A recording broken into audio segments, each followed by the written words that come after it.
Hey, this is Gabe Romano. I got Logan Joyce here. He's my RA in fencing. I got a couple questions for you, Logan. How you doing today? I'm good. All right. I got a couple questions about values. So, think back over a few past years and recall the projects, class assignments, clubs, teams, and programs you've been a part of. Whether you are a leader or not, identify 2 or 3 of the most meaningful, energizing, or reaching that were fun to you. Okay. My sophomore year, I was a DL on 2 West Phillips, and I loved it. Had one of the closest floors I think I've ever seen on this campus, and it was life-changing. I came back really excited to see my guys every single day. Last year, my junior year, I was the DA in Phillips, and I formed some lifelong relationships there with the DLs under me. Nice. It was amazing. We had some amazing closeness. And I'm on the guys' soccer team at North Central, and it's been really powerful as well. We have a really deep community, and we care about each other a lot. Even though we don't win that many games, it's still really awesome.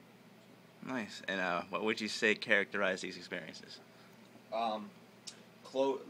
There's just a depth, I think, that when people are vulnerable with each other and are just doing life day in and day out together, there's a depth of spiritual bonding and emotional bonding that can't be matched anywhere else. Nice. Yeah. And what made you want to contribute to be a part of them? It was easy, it was the guys I was living with, or the guys that I was spending every day with, or when I was a DA, it was the people that I saw on a regular basis, and so I just really wanted to be a part of that, because these are the people that influence my life and the people whose lives I could influence, and that's what I'm all about. So I guess it was part of my daily life, which is what's so cool about the experiences you can have here. That's awesome, Logan. Looking at this book, what values appear to you the most? Which ones explain you and why? What values?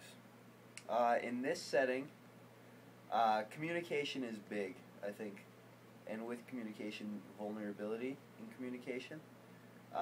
The basis of all of these teams that I've been on, the basis of their depth, has been vulnerability early on, and people communicating when they're upset with each other, people communicating when they're hurt by each other. So that's been huge. And honesty, integrity would go with that as well, I think. Humor, I also think that needs to be there for awkward situations, and if you study group dynamics, I think you'll find that you kind of have to fall back on humor the more deep, difficult discussion you're having within your group. Love and affection, I think that should be obviously a goal of any small group kind of thing around here. And risk-taking, maybe would be the last one that I'll talk about. 'Cause it's not without problems, it's not without trouble. The deeper you get with people, the more of yourself you have to give up, and that can be really scary and really challenging. Yep. So now that you're like a leader and an RA, yeah. How would you say you use that today? Yeah. In a job or on the floor here? Yeah. I think it's a lot of that same stuff. I'm doing my best. We're in a different setting. We're in mensing this year, and it's a lot different than what I've grown up in at North Central these last 3 years.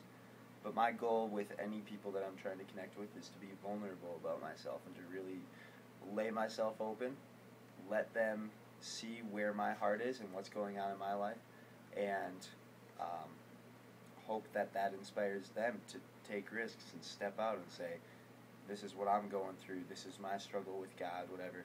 And I think if I can be successful in doing that and inspiring people, it can draw out real community, genuine love for each other. So, nice. All right, man. There we go. I appreciate your time, man. Thanks a lot. God bless you, brother.